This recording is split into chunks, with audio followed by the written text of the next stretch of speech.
Welcome to Deepa's tea time. இன்னைக்கு நான் தக்காளி சாதம் செஞ்சுருக்கேங்க. ரொம்ப டேஸ்டியாக சூப்பராக வந்திருக்கு. நல்ல பிரியாணி டேஸ்ட்டில் தக்காளி சாதம் செஞ்சுருக்கேன். ரொம்ப நல்லா வந்திருக்கு பாருங்க. வாங்க எப்படி செய்யலான்னு பார்க்கலாம். தக்காளி சாதம் செய்ய போகிறோம். அதுக்கான தேவையான பொருட்கள் என்னென்னு பார்க்கலாம். பாஸ்மதி ரைஸ் ½ அன் ஹவர் ஊற வச்சு வச்சிருக்கிறேன். தக்காளி 5, வெங்காயம் 1, பச்சை மிளகாய் 4, இஞ்சி பூண்டு பேஸ்ட் 2 ஸ்பூன், கொத்தமல்லி கீரை, கருவேப்பிலை, மல்லித்தூள் 2 ஸ்பூன், மிளகாய்த்தூள் 1 ஸ்பூன், மஞ்சள் தூள் 1/4 ஸ்பூன், கிராம்பு, பட்டை, ஏலக்காய் எல்லாமே எடுத்து வச்சிருக்கிறேன். ஜீரகம் 1/4 spoon, garam masala powder 1/2 spoon, ஜீரகத்தூள் 1/2 ஸ்பூன். வாங்க நம்ம எப்படி செய்யலான்னு பார்க்கலாம். தக்காளி சாதம் குக்கரில் தான் செய்ய போகிறேன். 2 ஸ்பூன் எண்ணெய் ஊற்றிடலாம். ஃபஸ்ட்டு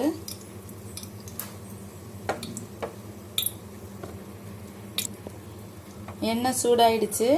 நம்ம எடுத்து வச்ச கிராம்பு, பட்டை, ஏலக்காய், ஜீரகம் எல்லாத்தையும் போட்டுட்டோம். கருவேப்பிலை போட்டுடலாம்.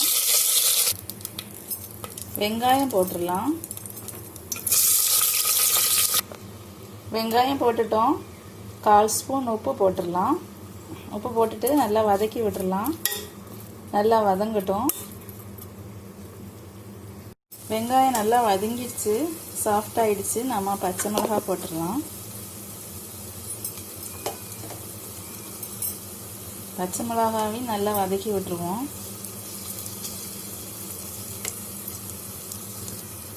நம்ம கட் பண்ணி வச்ச கொத்தமல்லி கீரை கொஞ்சமாக போட்டிருக்கிறேன். இப்போவே போட்டால் ஒரு நல்ல வாசனை வரும். இஞ்சி பூண்டு பேஸ்ட், இது எல்லாம் நல்லா வதங்கட்டும்.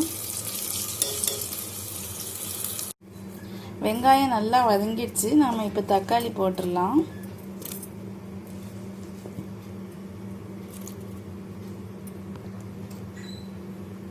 கால் ஸ்பூன் உப்பு போட்டுருவோம். போட்டுட்டு நல்லா வதக்கி விட்டுடலாம். தக்காளி நல்லா வதங்கட்டும். இன்னைக்கு நான் எடுத்துருக்கிற தக்காளி புளிக்காது, அதனால நான் 4 தக்காளி போட்டிருக்கேன். புளிக்கிற தக்காளியாக இருந்தால் 3 போட்டால் போதும். இது நல்லா வதங்கட்டும். மூடி வச்சிடலாம். அப்போ தான் சீக்கிரமாக வதங்கும். தக்காளி நல்லா வதங்கி சாஃப்ட் ஆயிடுச்சு பாருங்க. ரொம்ப சாஃப்ட் ஆயிடுச்சு.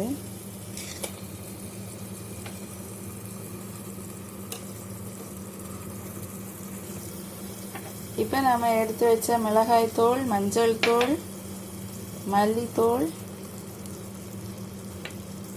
ஜீரகத்தூள், கரம் மசாலா எல்லாத்தையும் போட்டுட்டோம்.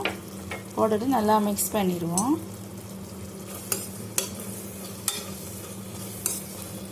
இந்த மசாலாவோட பச்சை ஸ்மெல்லாம் நல்லா போகட்டும். 2 மினிட்ஸ் இருக்கட்டும்.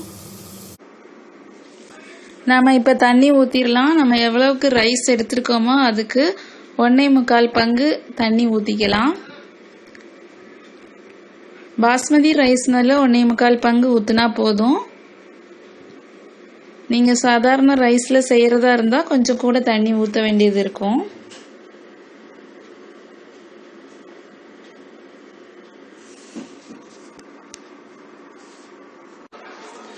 நல்லா கொதிச்சிடுச்சு. நம்ம ரைஸை போட்டுடலாம்.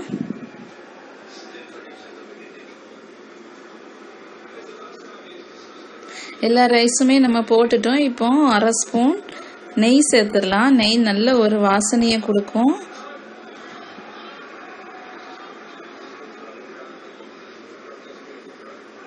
இப்போ நம்ம குக்கரை மூடி வச்சிடலாம். 2 விசில் வச்சிடலாம். நல்லா விசில் வந்துடுச்சுங்க. இப்போ நம்ம ஓப்பன் பண்ணி பார்த்துடலாம்.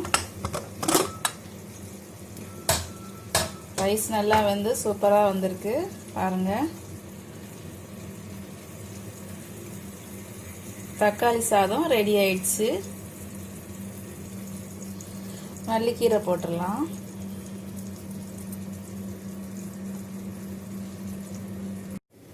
தக்காளி சாதம் ரெடி ஆயிடுச்சுங்க. ரொம்ப டேஸ்டியாக சூப்பராக வந்திருக்கு. நீங்களும் இதே மாதிரியே செஞ்சு பாருங்க. தக்காளி சாதம், உருளைக்கிழங்கு பொரியல், தயிர் பச்சடி ரொம்ப நல்ல மேட்சிங்காக இருக்கும். நீங்களும் கண்டிப்பாக உங்கள் வீட்டில் ட்ரை பண்ணி பாருங்கள். உங்களுக்கு இந்த ரெசிபி பிடிச்சிருக்குன்னா உங்கள் ஃப்ரெண்ட்ஸ், ரிலேட்டிவ்ஸ் எல்லாருக்குமே ஷேர் பண்ணுங்கள். லைக் பண்ணுங்கள், ஷேர் பண்ணுங்கள், கமெண்ட் பண்ணுங்கள். தேங்க்யூ.